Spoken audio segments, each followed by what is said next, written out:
Hi everyone, I'm Mari, a tech recruiter.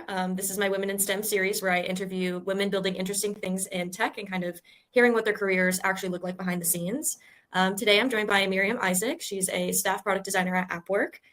Miriam has spent over a decade designing digital products across startups, enterprise SaaS, e-commerce, and dev tools, including helping scale products from MVP stage through major growth.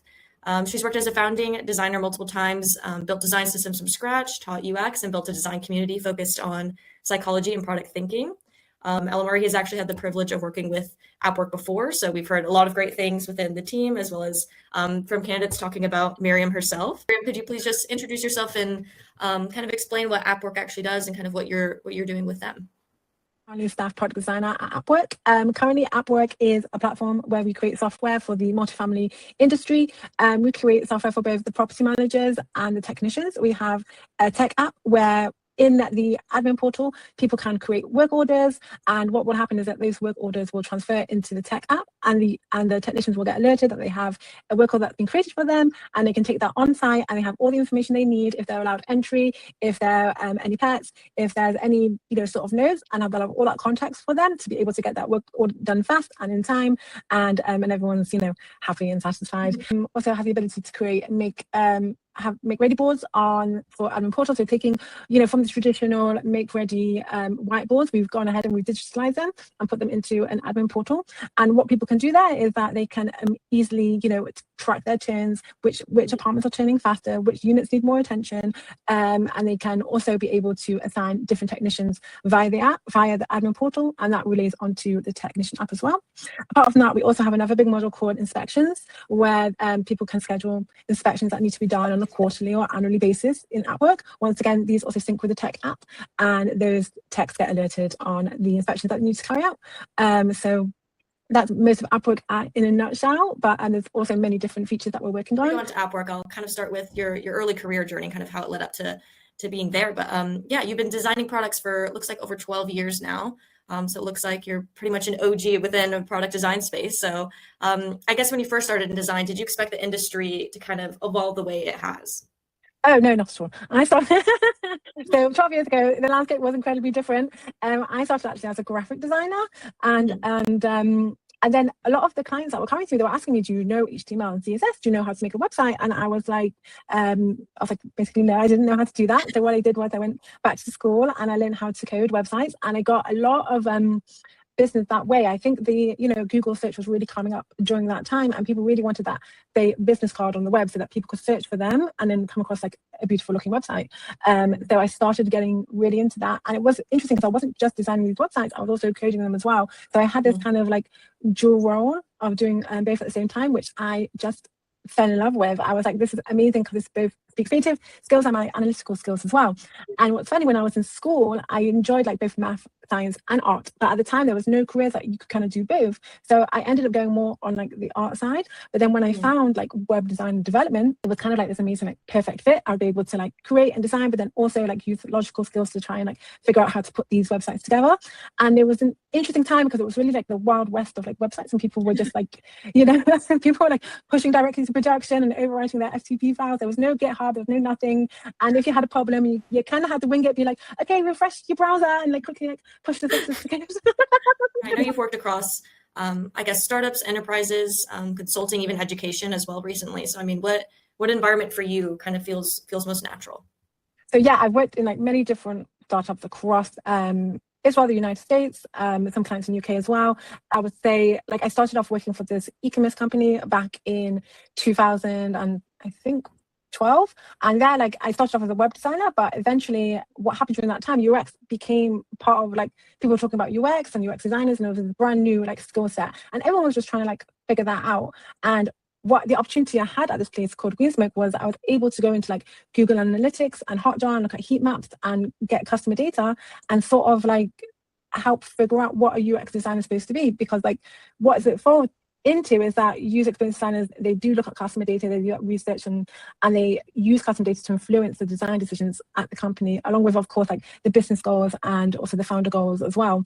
So that was like a really interesting time, because that was like brand new ground. And at the same time, I started creating, started posting social media, not necessarily to become an influencer, but just just like I wanted to find other people out there that were doing this UX thing, and were they doing it right? Am I supposed to like do these sketches on paper? Am I supposed to be like talking to customers? Like, what are other people doing? What are other people like and putting part of their UX process, you know? And what I found was like a community, like people all over the world, and actually quite a few women. I made a lot of female friends live like, you know, it's like Europe and the States that were also trying to like figure out as well. And that was really great to have that community to be like, oh, I do know what I'm doing. Yeah. It's the best way to learn is to teach, and it helps to get that immediate feedback, and helps to see like, okay, this is the direction we're going in, and these are the books that people are reading, and this is like what I've learned and I want to share with the community. And yeah, so that was like an incredible journey. And I know you've also joined company kind of a lot of them at the MVP or early growth stage. So I mean, what do you think most exciting about joining companies at those different stages, and what do you think, I guess, is most chaotic about it as well?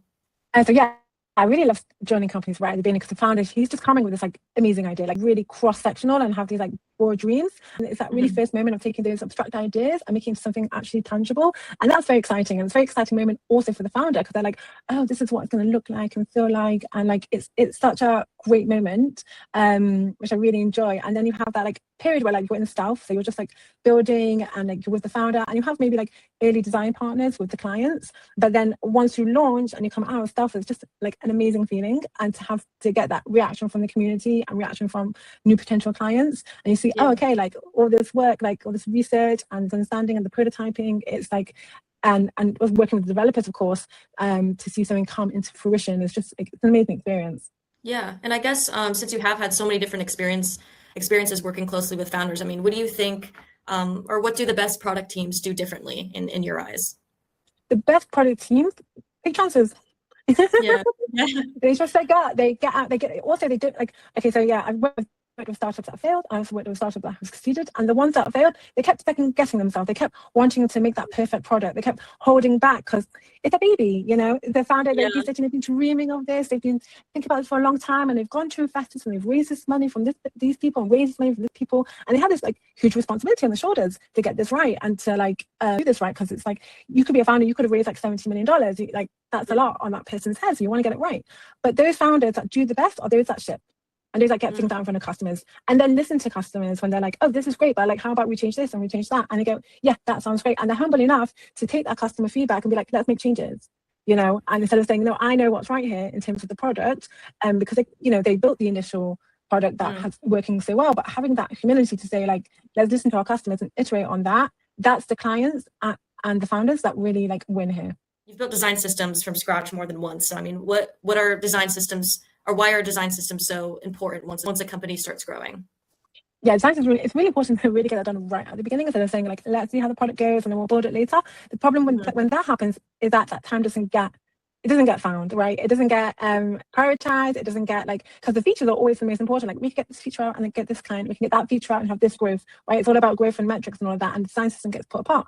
So basically, when I recommend when you first join like a startup and you're a founding designer, set up the design system at the same time that you're building the screen. So once, let's say you're like right at the beginning, right? And you want to sort of like nail that style. So I recommend taking three key screens and to doing them in 3 different styles, and going to the founder and be like, right, which style do you like the most? And once you've aligned on that, now start building the design system, start building up the palettes and the typography and the components, and get that built at the same time that the key screens are getting built as well, because that's really going to like lay the foundations for when you hire more designers later down the line, and developers as well. If there's a design system in code that's laid out well, the developers will reuse that code as well. So you're really creating that foundation for a scalable product down the road. Even though it could feel like, oh, why are we doing all this work? No, we don't know if this product's going to be successful. What if it is?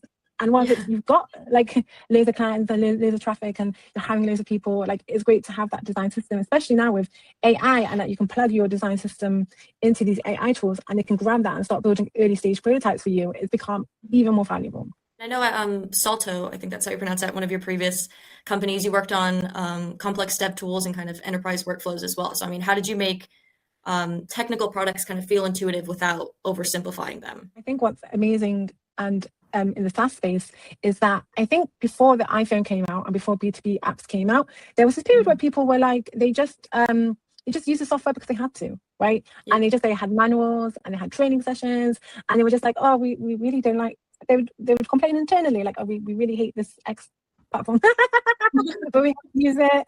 And I've done like user interviews where like I come into these legacy platforms, and the clients are like, they really like the people that have to use it on a day-to-day basis, like it's like a therapy session, like, oh, I can't use it, it's so hard and I can't find things, I don't know what to do. And I'm like, don't worry, we're gonna fix it, you know. They're so like relieved.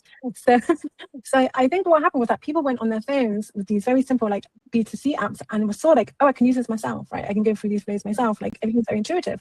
And that expectation rolled over onto SaaS platforms, right? Well, why do my desktop apps feel so much more complicated than my B2C apps on my phone? Yeah. And I could tell you from a design perspective why, you know, because you have less space, so it can be like one action at a time, you know. Whereas like on a SaaS platform, you could do many different things, and you know, it's really for say more super users. But at the end of the day, users are human and they're people and they have phones, and they're saying, I don't understand why this human computer experience is different on the phone than it is on the computer.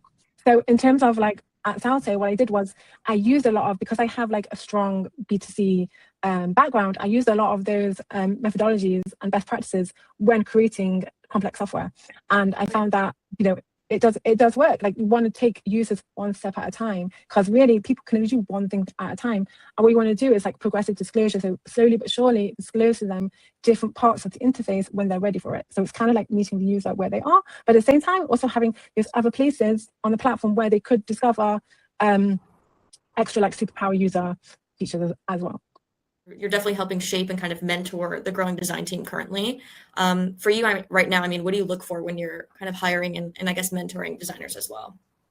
I look for passion a lot.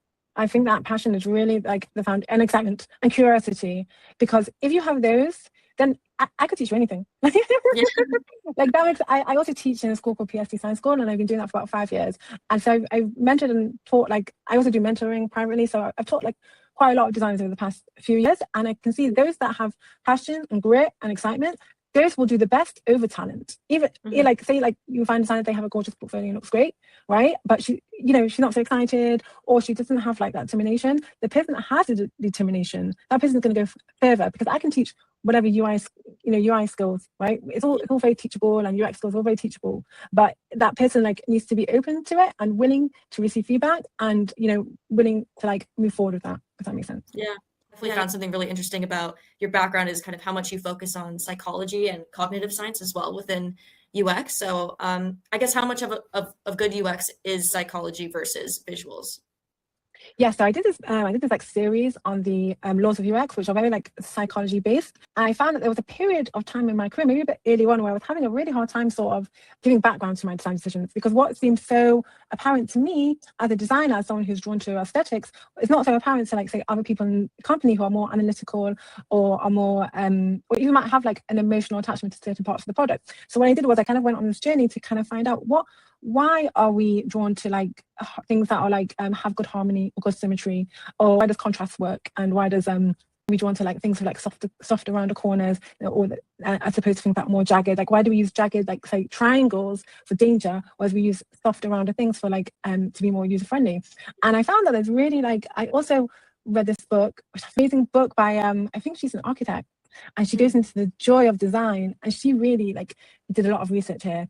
And especially with like say let's take the rounded corners as an example. Like why do we prefer interfaces with rounded corners? And this comes from this baby schema effect. But babies are like, you know, they come out round and cute, and we're very drawn to like, they have also their heads are like in disproportion to their bodies, right? They're like much bigger than the rest of the bodies. And actually Walt Disney knew this. He applied it to the character development in Disney. So why do we think Disney cars are so cute? Because they have this disproportionate effect.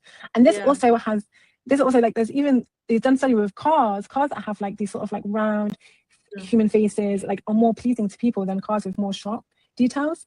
And it's like there's a real psychology behind like the rounded, like even like say the Apple iPhone, it has like these like rounded, it's all very rounded, and even Macs are very rounded, whereas like Dell computers are harsher. But this is coming from a real psychology that we prefer the sort of like, but it reminds us of like of babies that are young and cute, because mothers have this like effect when they hold a baby that it makes them like want to take care of them, and it's really tapping into that effect of like wanting to look after something cute, you know. Oh, So there's like real like psychology there, which just makes yeah. it really interesting. Yeah, that is interesting. I mean, do you have any other, I guess, psychological principle that designers you think should understand better that come off the top of your head? So one that comes off the top of my head is landscapes. Like, why are we so drawn to landscape? Like, you'll see in like any like sort of like basic I don't know, doctor's office, like they have like this basic landscape. And there was a study that kind of made they put everyone in a different room and they asked them to draw like a picture that was most pleasing to them, and they all drew landscapes. So I looked into like, why are we drawn to like landscapes over like, you know, say modern art or like pictures of people? And it's because like back in the day in the African savannah, we prefer big open spaces, so that gives us an advantage over seeing predators from afar. If everything's all closed, right, and you've got like trees and bushes and you're in the forest, that's not to a human being an advantage because anything can come out of you. But if these big open landscapes, it makes us feel safe because we can see everything around us. And that's like when you use things like that in your designs, like you use, say, let's like you're making a landing page and you put like a nice landscape behind, it's much more appealing to human beings because it makes them feel safe inside from this like psychology perspective, like way back in the day from their ancestors, which is like so interesting. I know you've worked in tech startups, leadership environments for a long time now. So, I mean, have you noticed changes, I guess, within the industry for women over the years since you began everything?